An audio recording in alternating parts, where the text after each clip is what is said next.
Welcome to the Movie Zone. Today, we are recapping the 2007 zombie apocalypse movie, I Am Legend.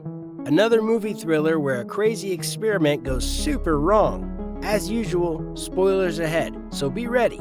Let's begin. The movie begins with an interview of Dr. Alice Crippen. She and her team had genetically modified the measles virus to create a cure for cancer. So far, it was working wonders. 10,000 patients had been injected with the genetically modified virus, and all of them had been cured of cancer. The world was heading for better days. However, that was a long time ago. The world now is almost devoid of human life. The streets are filled with weeds and abandoned cars, and even the densely populated city of New York is a shadow of its former self.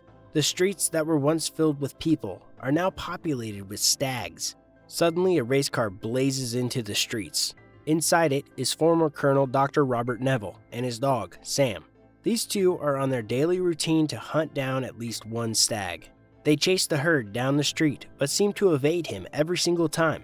Robert aims at one of them with his sniper, but he doesn't get a clear shot. The herd disperses into a crowd of cars. Robert and Sam single one of them out and follow it. The stag slowly walks towards a patch of grass by the pavement, and Robert crouches behind a car nearby. Before he can get a shot, however, a lioness jumps out at the stag. Robert is still adamant to shoot, but when the lion and the cub appear from behind, he changes his mind. Besides, it's almost about to be dark. Robert returns back to his apartment and clears the path behind him with antiseptic as he steps inside. He then prepares dinner for himself and Sam and sits down to eat while watching a news telecast from back when life was nothing like it was today. After this, he gives Sam a bath while listening to Bob Marley on his iPod. Suddenly, the watch alarm goes off and Robert shuts his windows. Every single one of them. As the night comes, growls of the horrendous nature fills the room, while Robert and Sam sleep peacefully in his bathtub. Robert always dreams the same dream. On the day it all began, he had reached his home in time to warn his wife and daughter and escort them to a safe point. As they drive there, Robert's wife asks him to go with them, but Robert is stubborn and tells her that this is ground zero and they need him here. He tells them to have enough food for 2 weeks and get all their money in cash. He will be meeting them after 2 weeks. Hundreds and thousands of people have gathered at the bridge as the military have issued mandatory quarantine for the island. He escorts his family through the crowd and towards the bridge where a helicopter is waiting for them. No doubt a perk of being a high-class officer during a military quarantine, as regular people gathered are begging to be let out. He gets his family checked and takes them to the helicopter. They say their goodbyes and pray they'll meet again. Robert's daughter hands him the puppy, Sam. Robert wakes up from the dream, hoping that day had never arrived. He then does his daily routine, including exercise and general preparation for the day. Sam trains alongside him, after which Robert heads to a lab he has created in his basement. Since he is immune to the virus, he has been testing his blood with various other compounds in hope that he can get a cure. So far, he has been unsuccessful. But today, he notices one of the subjects, compound number 6, has shown good results on the test mice and human testing could be done. Later that day, Robert heads to his daily joint, the abandoned store nearby. He greets all the mannequins as if they were real humans and even chats with them. There is one cute girl mannequin in the store as well, but he doesn't have the guts to go and talk to her. Just something that happens after being alone for so long. He then heads to the port. For the past however many years he has been alone in the city, Robert has managed to create an AM signal of him speaking, asking if anyone is alive. He tells them that he will be waiting by the port every single day at noon, so if anyone hears his message, they should come there. He can provide food, shelter, and security. Robert sits by the port with his laptop throughout noon, but no one arrives. The duo of Sam and Robert then climb atop a Navy ship and play gold. Just as Robert hits his best shot so far, Sam notices the stag. He notifies this to Robert, and they both start pursuing the animal. Sam is a bit more excited and rushes into the pursuit. Despite Robert's warning, the dog follows the stag into a dark, abandoned building. Robert is scared to enter the building as in the dark, the same creatures from last night called the Dark Crawlers live. He timidly walks into the building. Robert almost gives up, but he notices a trail of blood leading to the next floor. He follows it and sees that the stag is lying dead on the floor. Robert calls for Sam, but he gets no response. With much deliberation, he walks into the room. The floor is filled with enough cash to last a guy a lifetime, but in this world, cash doesn't matter. Suddenly, Robert notices some dark crawlers. He quickly turns away and sees that Sam is cowering under a table. He calls for him to get out, but he cowers further in. Behind him, a crawler appears and jumps onto him. Robert battles the crawlers who have now ganged up on him. Robert is almost bit.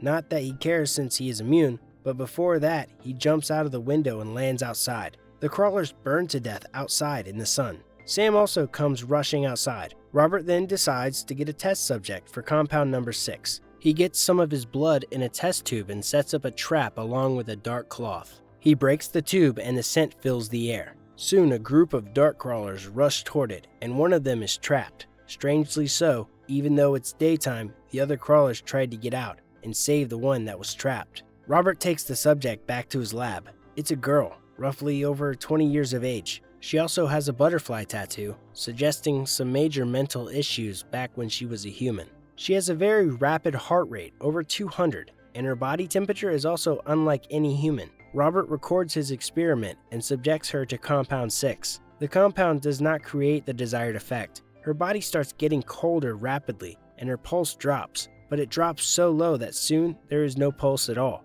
Robert declares her dead. But as he leaves the lab, the camera records her slowly coming back to life. Robert then recorded the findings from his experiment on his daily vlog.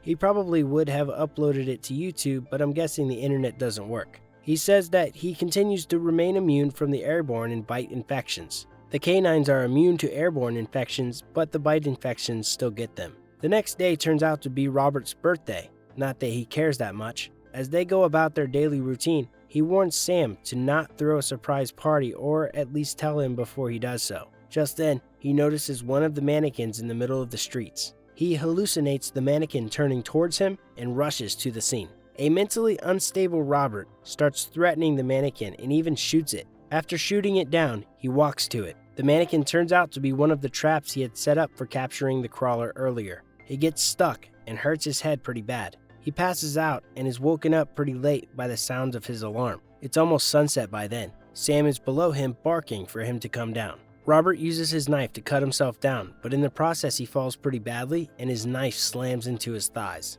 This couldn't have come at a worse moment. Robert is forced to drag himself back to the car, but soon 3 infected hounds approach them from the building before them. They start attacking them as soon as the sun goes down.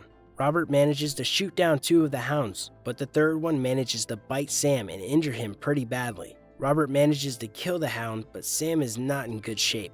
Robert knows what fate his friend is to suffer, but he takes his friend back to the lab regardless. He holds Sam and sings him a lullaby. The dog starts to turn, and Robert snaps his neck, crying all the while. That night, Robert gets the same dream he had been dreaming for the last few years. He put his family in the helicopter, but then the country's military blew up the bridge linking the city to the outside. One of the helicopters goes out of control and slams itself onto the helicopter, carrying Robert's family. Robert wakes up again. This time, he's all alone. Without Sam, Robert loses it and decides to kill himself, but he will take out as many dark crawlers as he can. He sets up a trap. When all the crawlers come there, he drives them up with his car. The crawlers soon overturn his car and one of them almost gets to him, but a light comes blaring in. Robert is not so conscious, but he tells the person who saved him the whereabouts of his home. When he wakes up the next day, Shrek is playing on his TV and there's a smell of fresh breakfast in his kitchen. He walks up to the kitchen and sees a woman and a child enjoying bacon and eggs. The woman, Anna, tells him that they came from Maryland after hearing his message on the radio. They were now headed to Vermont because there is a survivors colony there. Anna was hoping that Robert would join them. Robert then lays out the harsh truth. The virus created by Dr. Alice had a death rate of 90%. With 6 billion people in the equation, only 6 million people survived. Out of these 6 million, only 1% had the immunity, and the rest became crawlers who ate the humans. All of the humans were dead. He tells her that no colony exists in this world. They are all dead. Despite all this, Anna tells him that she has faith. Robert tries to argue, but they realize the crawlers had followed Anna to their home. Robert is forced to blow up every single car that he had laid outside, but it's still not enough to stop them. A horde of crawlers storm the house, and they are forced to run back to the lab. Anna realizes that the girl Robert had captured had started to heal. The crawlers start slamming the glass door. Robert pleads with them that he can heal them. Up until now, he had thought that the crawlers were mindless, but now he thinks they have evolved. The crawlers keep banging, and one of them, who appears to be the leader, draws a butterfly. Robert realizes that they wanted the girl back. A complex society had somehow formed between the crawlers. Robert takes the girl outside and hands her back to her kind. The crawlers reunite and leave the humans alone. Turns out, they were here for the girl. Robert finds himself a changed man. After observing something this strange, he also believed that maybe, just maybe, the colony exists. The movie ends as he travels with the child and Anna to Vermont. They leave an AM message telling survivors to meet them in Vermont, telling them that if they are alive and uninfected, they are not alone. What do you think about this gripping movie? Tell us in the comments below. Be sure to like and subscribe. See you next time.